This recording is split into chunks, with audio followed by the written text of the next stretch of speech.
দর্শক, আমরা এখন এই মুহূর্তে আছি ঢাকা জেলা আশুলিয়া থানা এয়ারপোর্ট ইউনিয়নের নরসিংহপুর যে গরু ছাগলের হাট পেয়েছে সে হাট থেকে সরাসরি আছে কিন্তু এই নরসিংহপুরে গরু ছাগলের হাটটি উদ্বোধন হয়েছে। এখানে কিন্তু উদ্বোধক হিসাবে উপস্থিত ছিলেন এয়ারপোর্ট ইউনিয়ন পরিষদের চেয়ারম্যান শামী আহমদ সুমন ভাইয়া আর উপস্থিত ছিলেন আশুলিয়া জাতীয় শ্রমিক লীগের যুগ্ম আহ্বায়ক সানাউল্লাহ হাসানি।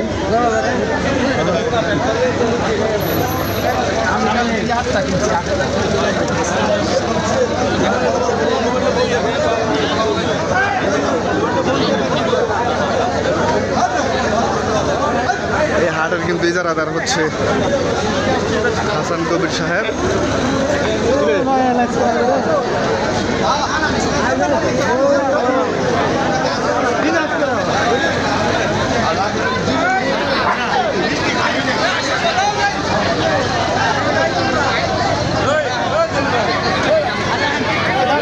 তখনও এই সিসি ক্যামেরাটা থাকে।